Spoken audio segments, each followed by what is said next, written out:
Hey everyone, quick look at this. See that? Almost 98% of you watching aren't subscribed yet. Subscribing is the best way to not miss any new infidelity stories and support what we do here. It's free and it makes a huge difference. Hit that subscribe button below. Okay, now to today's story. You know, looking back. It's funny how the biggest mistakes don't announce themselves. No trumpets, no warning signs flashing in your eyes telling you to run the other way. Not like in the movies. Real life mistakes? They just sidle. Up next to you, quiet as a shadow on the wall, maybe even disguised as something else entirely.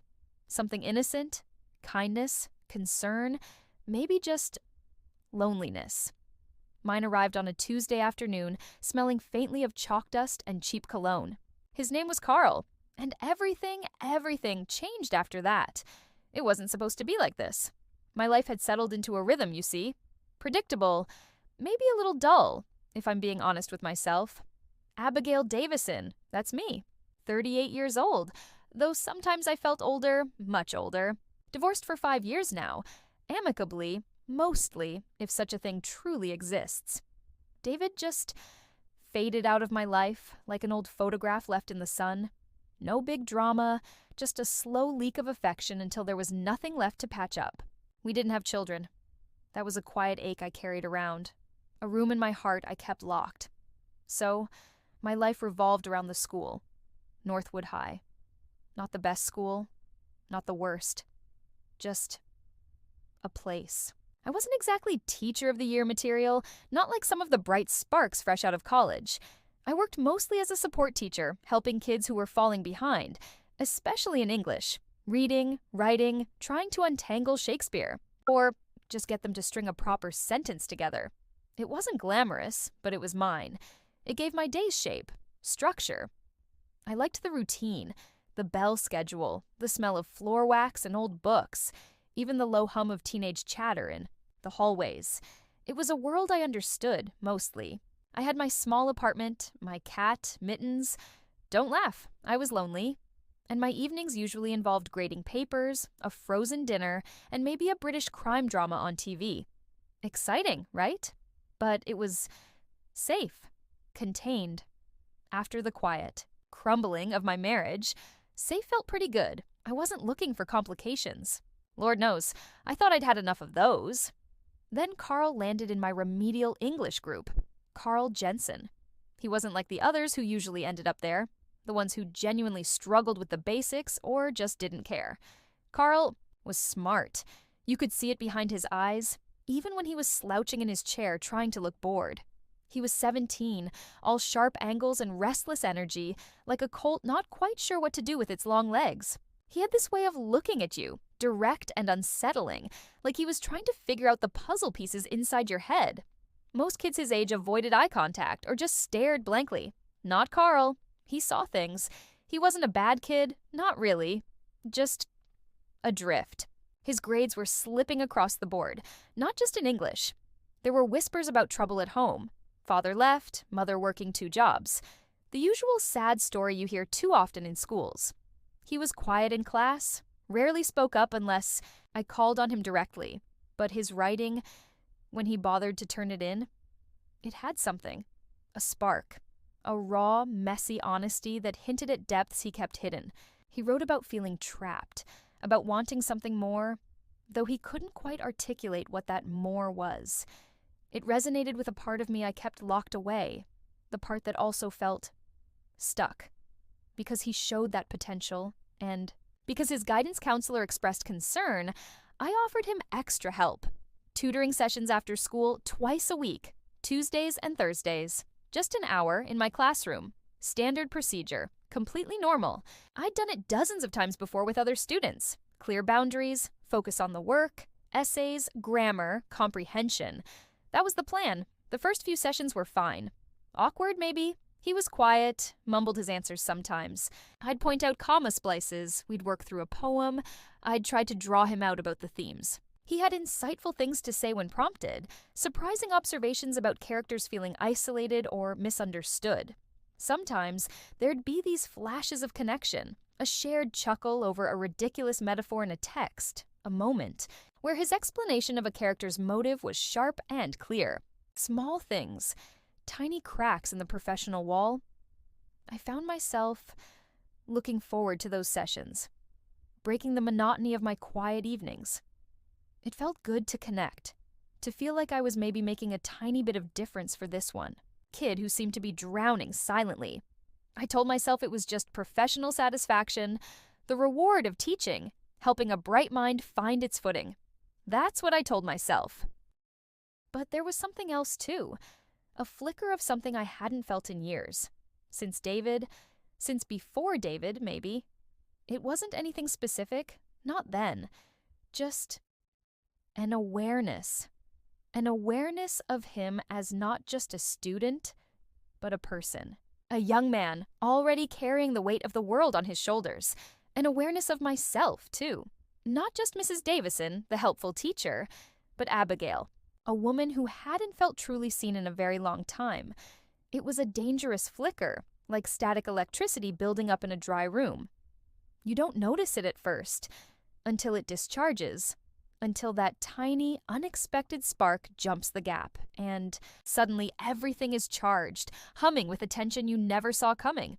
That Tuesday afternoon, the air in the room felt different, thick, quiet, too quiet. And I never saw the spark until it was too late.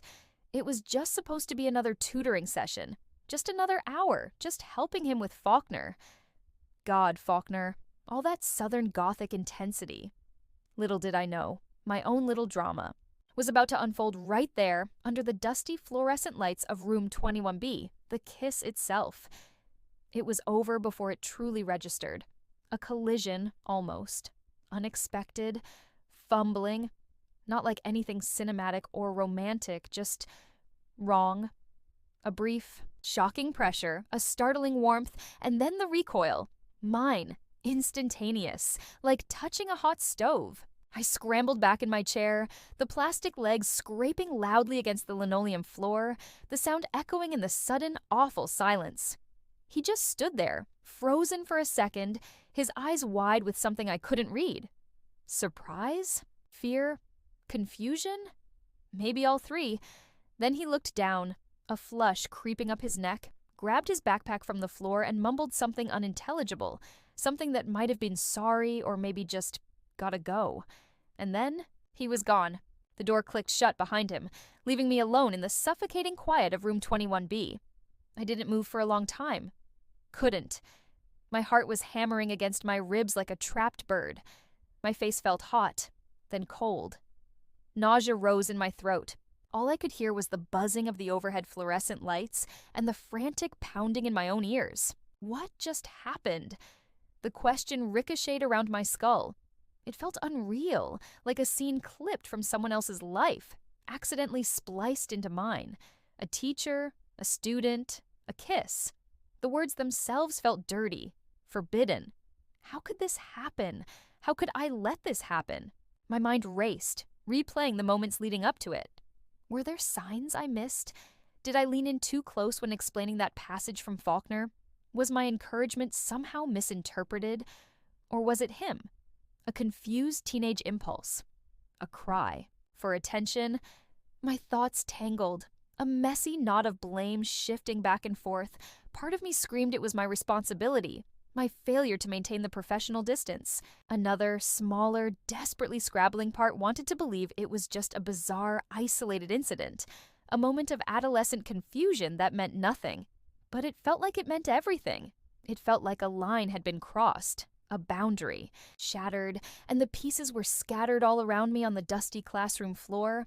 Getting home that evening is a blur. I don't remember the drive. Did I stop at red lights? I must have. I remember fumbling with my keys at the apartment door, my hands shaking. Mittens meowed at my feet, winding around my ankles, but I barely registered her familiar comfort.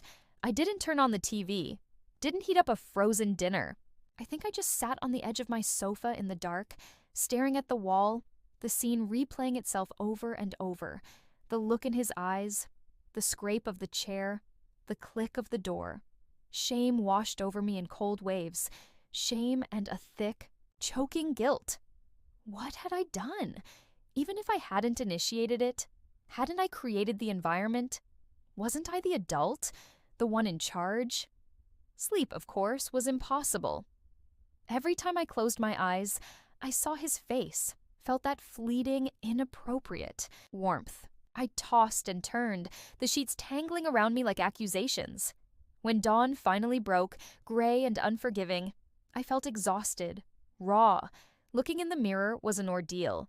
The face staring back seemed hollow-eyed, guilty. Fraud, it whispered. Walking into Northwood High the next day was one of the hardest things I've ever done. Every hallway felt too long. Every passing student's glance felt like scrutiny. Was I imagining it? Or did they somehow know? Paranoia pricked at my skin. I dreaded seeing Carl.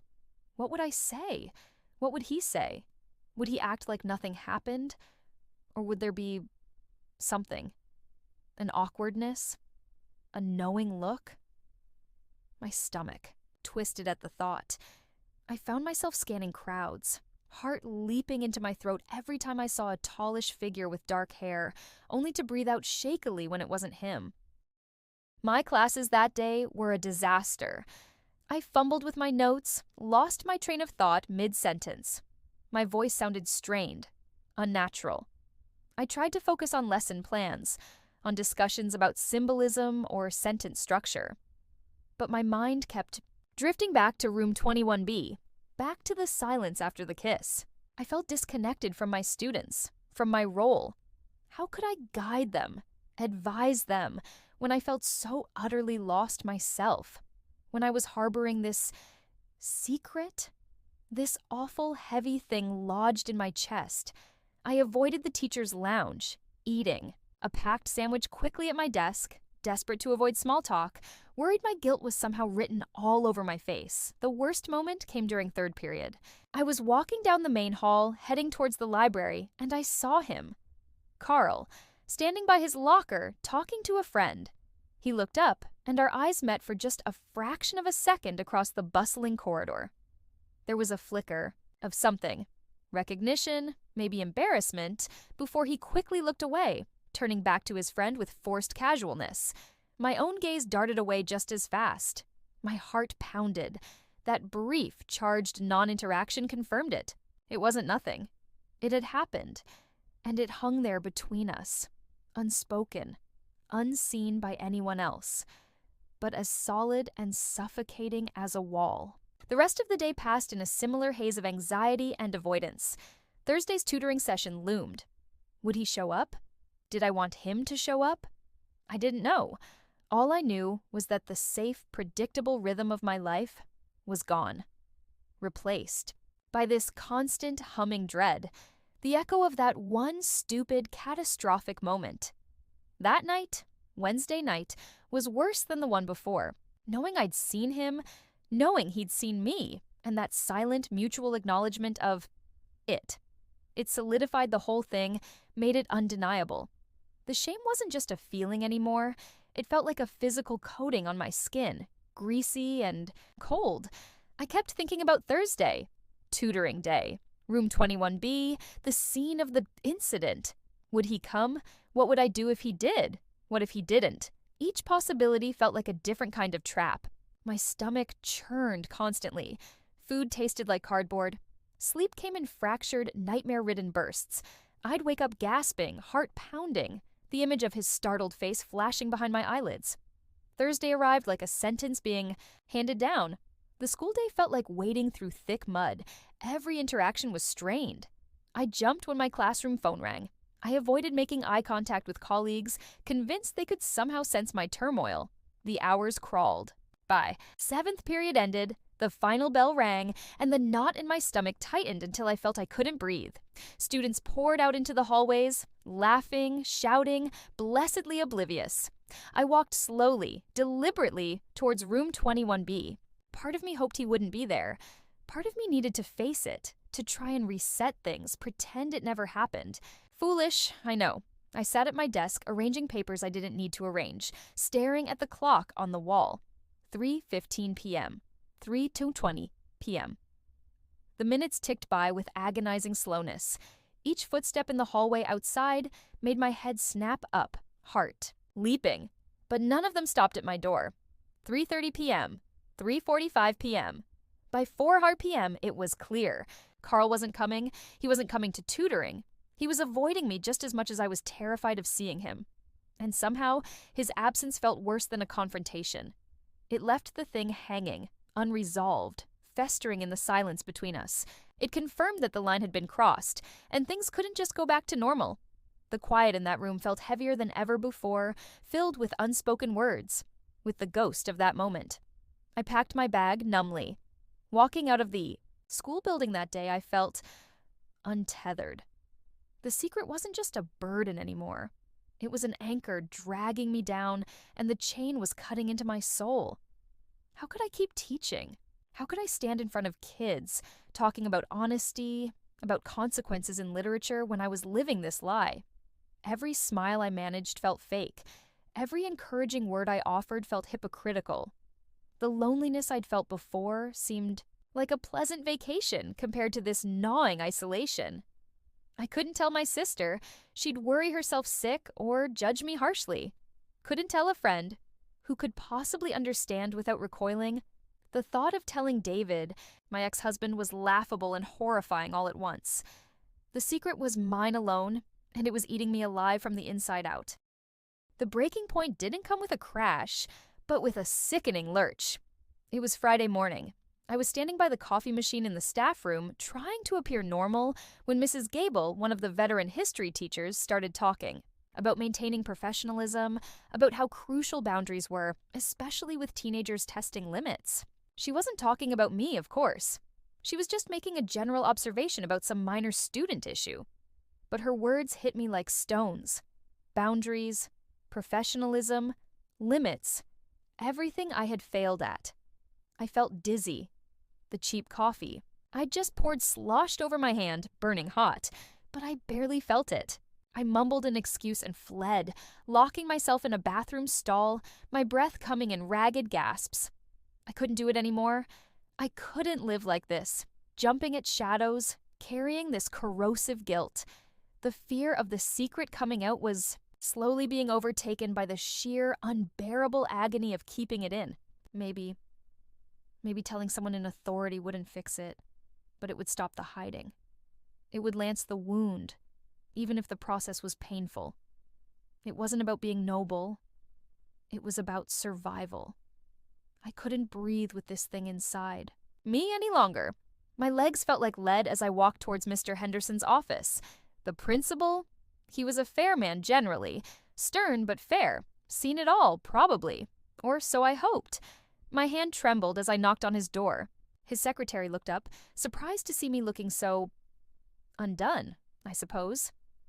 "Is Mr. Henderson available?" My voice sounded thin, reedy. She buzzed him, and a moment later, his voice, calm and questioning, came through the intercom. "Send her in Carol." Sitting opposite him in his neat, organized office, surrounded by school memorabilia and photos of his smiling family, felt surreal.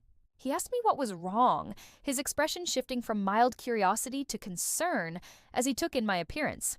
And then, it all just spilled out. Not coherently. In fragments. Stumbles. Tears I couldn't stop. "Mr. Henderson, something happened. A student. Carl Jensen, tutoring. It was just a moment. He kissed me. I pulled away, but it happened. I don't know what to do." The words tumbled out, clumsy, raw, shameful. He listened patiently, his face growing serious, then grave. He didn't interrupt. He just let me talk, let the whole ugly, confusing story emerge into the sterile quiet of his office. When I finally fell silent, exhausted, drained, the only sound was my own ragged breathing. He leaned back in his chair looking at me, not with anger, but with a profound sense of disappointment and weariness. "Abigail," he began, his voice quiet but firm. "Thank you for telling me. This is serious. Very serious. And just like The anchor was cut. The secret was out. I felt terrifyingly light, adrift on a dark sea, but the crushing weight was gone, replaced instantly by a cold dread of what came next. But even the dread felt cleaner than the deceit. I sat there numb, waiting for the storm to break. After the words were out, hanging there in the air between me and Mr. Henderson, there wasn't much more talking. Not from me, anyway. I was numb. He explained, very calmly, very professionally, that he had to report this. Procedures needed to be followed. An investigation would have to happen. And, effective immediately, I was placed on administrative leave. Paid leave, he added, as if that softened the blow. He told me to go home, gather my things quietly, and avoid speaking to colleagues or students about the situation. Someone would be in touch, gather my things quietly, like I was packing up after a normal day, except it felt like every object on my desk, the chipped mug holding pens, the framed picture of Mittens, the worn copy of To Kill a Mockingbird, accused me. I stuffed things into my bag haphazardly, my movements stiff, robotic. Walking out of Northwood High that Friday afternoon felt like walking out of my own life. The familiar hallways seemed alien, the sound of the dismissal bell jarring. I avoided everyone's eyes, convinced my shame was a visible aura. Getting into my car, I just sat there for a few minutes, gripping the steering wheel, the silence deafening. The relief I'd felt after confessing was gone, replaced by a hollow, echoing fear. What had I done to my life? The days that followed blurred into a gray monotony of waiting for the phone to ring, waiting for the other shoe to drop. My small apartment, once my safe haven, felt like a prison cell. The structure of the school day, the routine I had relied on, was gone, leaving vast, empty stretches of time.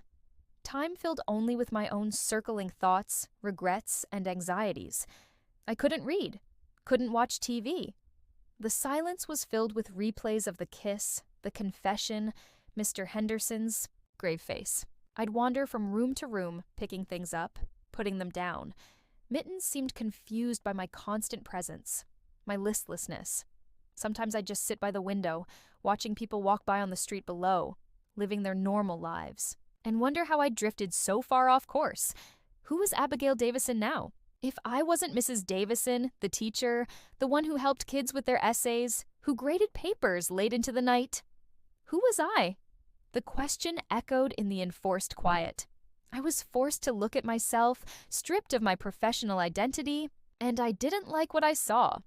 A woman adrift. Lonely, yes. Far lonelier than I had admitted even to myself. Still carrying the ghosts of a failed marriage. The quiet ache of childlessness. Had those things made me vulnerable? Had my own unmet needs somehow bled into my interactions with Carl? It was an uncomfortable thought, one I tried to push away. It felt like making excuses. But the question lingered. It wasn't just about him or the kiss. It was about me too, about the cracks in my own foundation. The official call came a few days later. A formal voice on the line outlining the next steps, a meeting with district officials, a formal statement required, and as part of any potential path forward, mandatory counseling, therapy. The word landed heavily. It felt like another layer of punishment, another confirmation of my failure.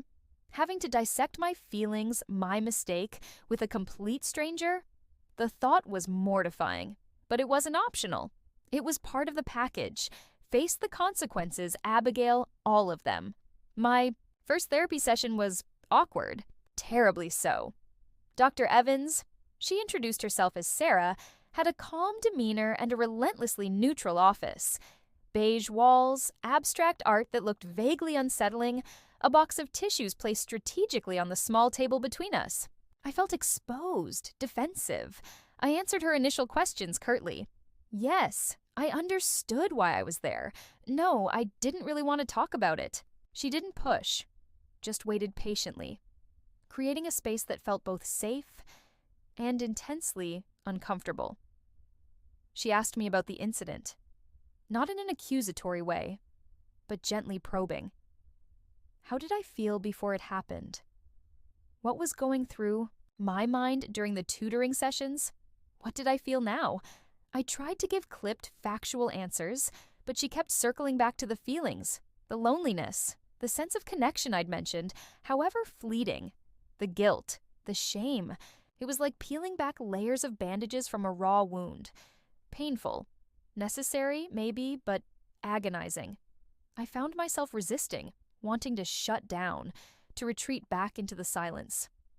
"It's okay to have complicated feelings, Abigail," she said, softly during that first session, after a long pause where I simply stared at the beige wall. Sometimes mistakes happen not because we're bad people, but because we're human, flawed, carrying unmet needs. Understanding those complexities doesn't excuse the action, but it can help us understand the why. And that's where we start. Her words didn't magically make anything better. I left that first session feeling drained, agitated, like I'd run a marathon I hadn't trained for. The suspension stretched ahead of me, the investigation was ongoing, my career hung by a thread. But somewhere, under the layers of shame and fear, a tiny seed of something else was planted. The idea that maybe, just maybe, this forced excavation, this painful digging through the wreckage of my mistake, wasn't just a punishment. Maybe it was a path. A difficult, unwelcome path, certainly, but perhaps the only way through the suffocating quiet.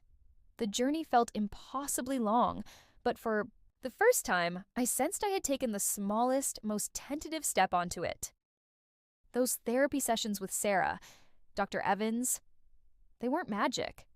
There was no sudden epiphany, no lightning bolt of understanding that made everything okay.